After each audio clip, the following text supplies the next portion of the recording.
we got Jonas Sanker out of Virginia. And I still every time I hear Virginia, I still go to John Carter. It's such an underrated movie there. Sorry if you haven't watched it. You just heard of it as the biggest bomb ever. Watch it. It's actually a good movie. But the one alien going, Virginia. So I always like in my head, I have an accent now when I hear people say Virginia. Anyway. Nice. 6'1", 210 pounds there. Listen, perfect, ideal size for a safety, that's for sure. This past year, 12 games, 98 tackles, 9 tackles for loss, 2 sacks, interception, 4 passes deflected, 2 fumble recoveries, 1 for a touchdown, 72.8 PFF grade.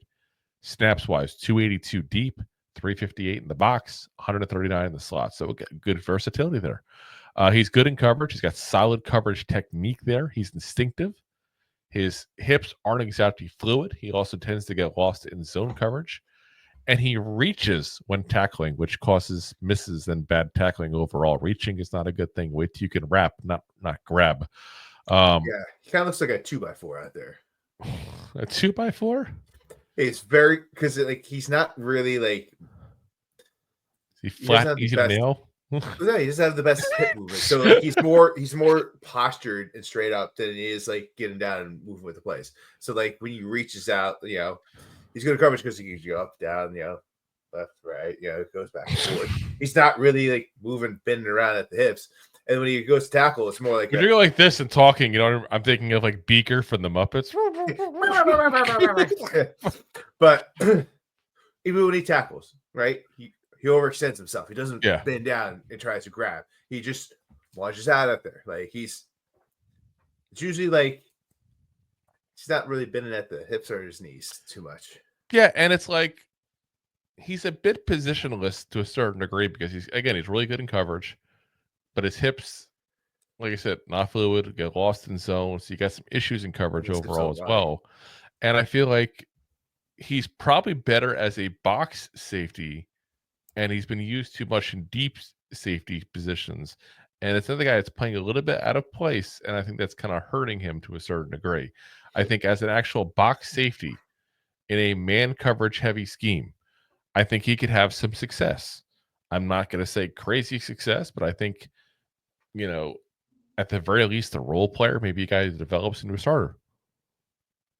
Yeah. And that's got to be your hope. I mean, that's what you hope for at this point because he's probably like a round 4 kind of guy. I think he's going to be a big run on safeties around 4 guys. Either that or some of these guys going to drop and someone's at a good value. But I wouldn't be surprised if he drops a little bit and someone goes in the 5th round and goes, oh, stop. I could teach this guy how to bend.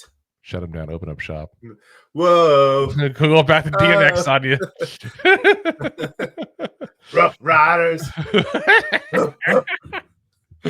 I'm doing that just to think, was it Jay or John who called you Jay. Showing your age? Just that's for them. Just to know for that Gen X. Yeah, I'm a Zennial. Zennial's a thing. Look it up. It's kind of like people who are born like the very first part of the 80s. Like we were kind of brought up Gen X style, but we're young enough to still have been young when all the technology came out, like middle school, high school age. I think you just made that up. No, look it up. Seriously, Zennial, XENIL, IAL. I think it was like 79 through like 83 or something like that. Let's see. I'm gonna look it up for you here real quick.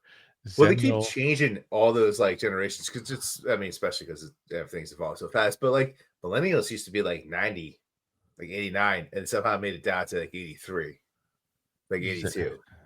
Age. Okay, so there we go. Zennial age range, which by the way, it's XENNIAL apparently, 77 to 83, and some people are stretched out to 85. But I was 82, so therefore I'm right in that time frame. So don't want to be one of y'all millennials. I heard you were everything wrong with America. Every generation. I was about to say that every generation. Back when we were your age. Yeah, although I have to say the Gen Z, whoever's coming out of college these days, they're like, Gen Z. That's not. I mean, I think it's Gen E or something like that now, like the me generation or whatever. Well, the Z is what I was talking about with this. I think they're already out of college. They're like 30 now. The workplace. Yeah. Yeah. They're saying, "God, people want to go to work." That's cool. Anyways, we get off societal talk here. If you like that clip, then you will love the full episodes too. Find us on your favorite podcast app and look for us on all your favorite social media platforms. Thanks so much. Please, I'm begging you. Please subscribe.